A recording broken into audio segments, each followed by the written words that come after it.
As loud as it'll go. Okay. Just cranked up. I'll get out of the way.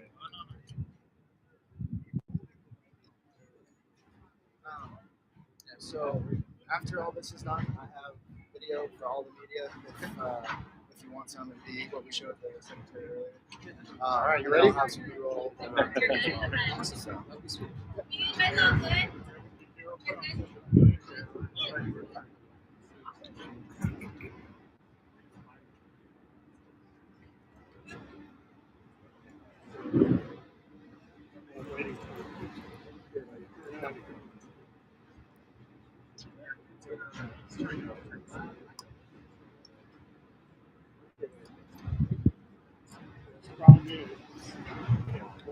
Well, thanks everyone for being here today. This is a great opportunity for the city of Anchorage, the state of Alaska, having the Secretary of Transportation Buttigieg here. What a great opportunity. We just spent the last, hour and a half showing him around our port, myself and the Assembly leadership. Again, a great opportunity. We explained to him the importance of this port and quite frankly, the threat that this port is facing. And this port, as we all know, and as the Secretary knows, feeds 90% of the people of this state. It's a great structural jeopardy right now. He understands that. His staff, his team understands that, and we've made some relationships here, which we think will lead to federal help, getting this port on track, getting it built, getting it restored, and getting us on to food security. So, with that, I'd just like to, at this time, introduce the Secretary, Secretary Buttigieg. Thanks very much. Thank you, sir.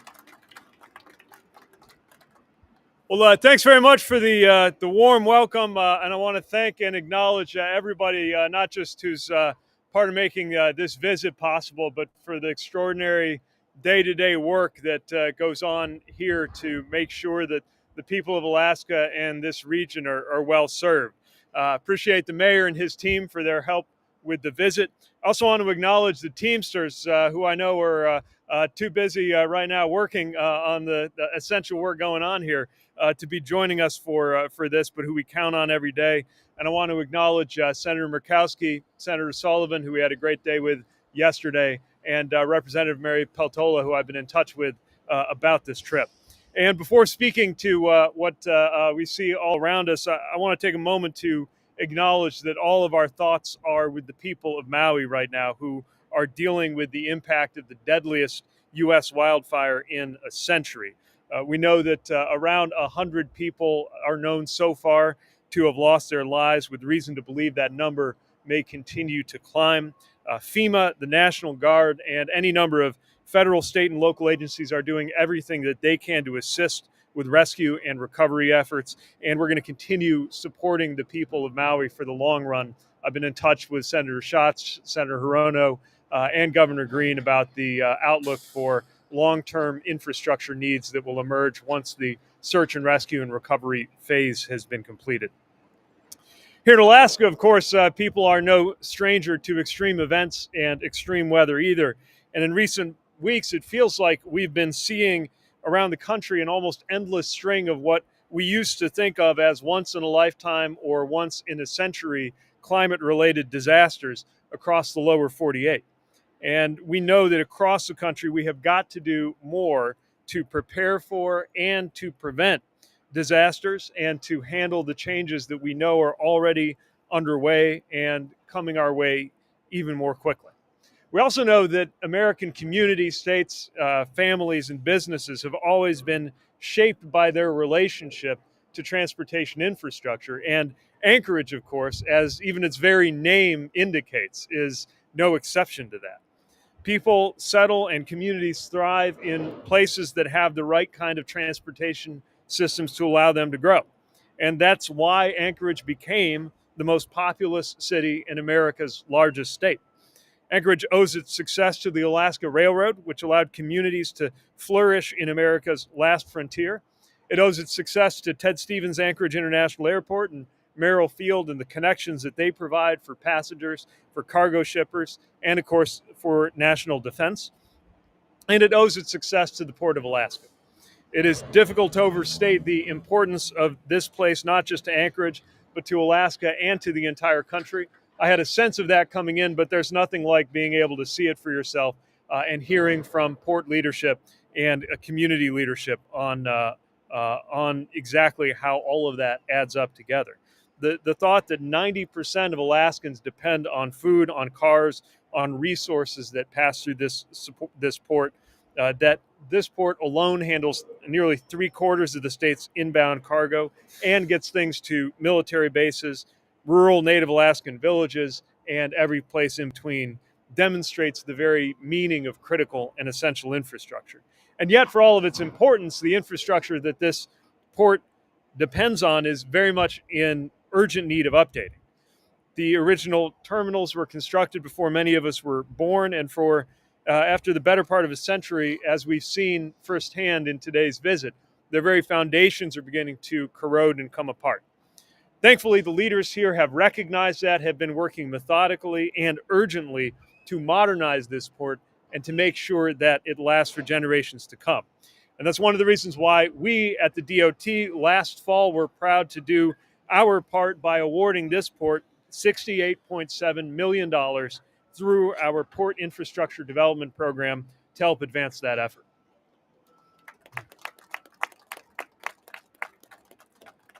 That investment and the larger Port of Alaska modernization program that's underway will replace the aging docks with new ones that can last for generations. And it's going to mean that the port will better be able to continue moving consumer goods to the places where they are needed most, ensuring food security for Alaskans. It's going to mean the ability to continue supporting critical national defense infrastructure, including the military bases, providing the sound effects for this event. It's going to improve safety and operational efficiency while accommodating larger and modern ships.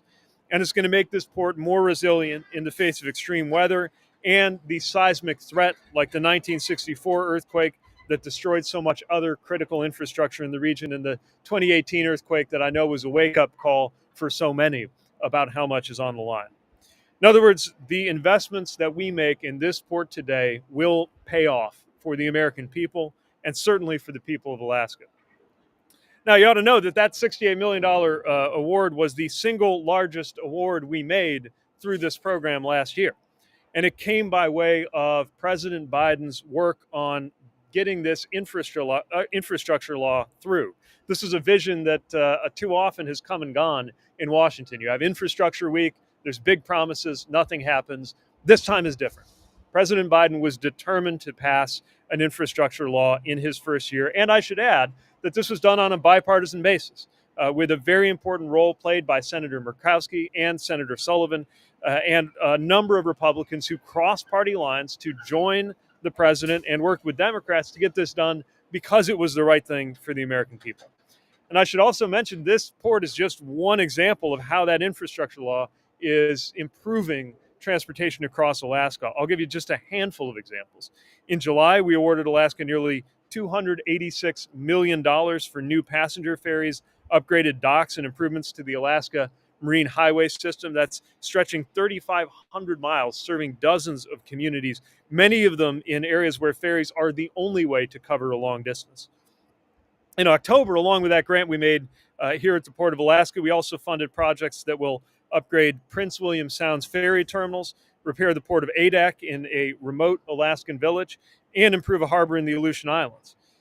We funded efforts to improve road safety in the native village of Noatuk, hope I said that right, restore a harbor in Cordova, and make roads and bridges more resilient in the face of climate change and the damage from Typhoon Merbok. And again, that's just a fraction of the projects that we have funded right here in the state of Alaska, with over $5 billion coming to Alaska just on the formula side alone through this infrastructure package. This is going to give us better, safer, more economical, cleaner, and more equitable infrastructure for the future. And importantly, while we're at it, creating good paying jobs for Americans in the process.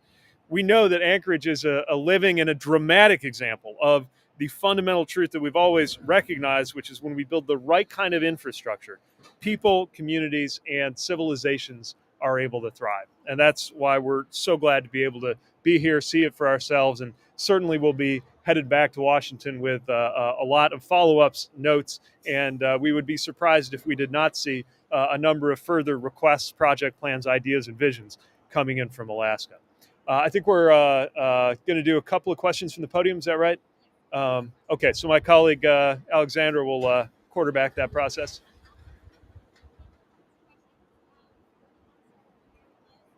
Hi, I'm Liz Ruskin with Alaska Public Media. There's been a lot of investment here in the park that has not panned out in years past. How do we know that this one is money well spent? Well, we're taking a forward-looking approach that really focuses on making sure we have thought through all of the different moving pieces that go into delivering infrastructure projects. Now, a lot of that depends on the project sponsor, but we also have measures on our end to make sure there's the right kind of accountability for those federal taxpayer dollars. And one other thing I would note that is necessary for any project to succeed is a level of alignment between different players who I know have different constituencies, often with jostling priorities, but whose ability to form a common vision makes us as a federal agency easier to partner with. So we know expectations are high. We know that there will be rigorous process to make sure that any federal dollars spent here are spent well. And we certainly see with the quick pace of the work that's underway right now, a determination not just to see big dollar numbers, but to see big results and to see those results delivered quickly.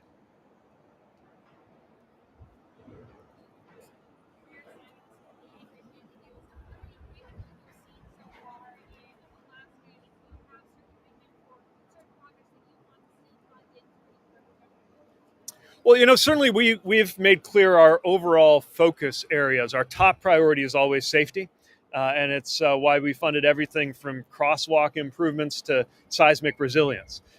We also care a lot about climate, both preparing for what's coming our way and preventing it from getting any worse. We're looking a lot at equity and making sure that whether we're talking about racial equity, whether we're talking about rural and remote areas, whether we're talking about Native communities getting their fair share, that we have an equitable approach going forward. But one of the reasons I'm talking in those broad strokes is that we're also very deliberate that the projects and the ideas aren't going to come from Washington. It's that more of the funding should. We don't expect to sit in the DOT headquarters building and draw up any plans or think up any projects. Those visions come from the communities. They come from the states. They come from the tribes. They come from the transit agencies, and they come to us. And even with this historic funding, we're only able to fund a fraction of the great ideas that come our way.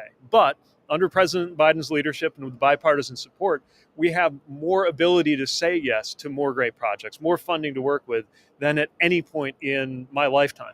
And we're still just at the outset of the infrastructure decade that's going to open up. So I fully expect to see more projects, including ones that have that resiliency component, like I heard so much about today from the mayor and from the deputy director here at the port, recognizing that what you deal with, not just in terms of extreme events like the threat of an earthquake, but just the everyday battle with the elements. I don't think that iron-eating microbes are a consideration in most places that we do infrastructure projects, 30-foot tides or glacial silt deposits. But that's the reality here, and this is every bit as much a part of the United States as any place closer to Washington, which is exactly why we're here.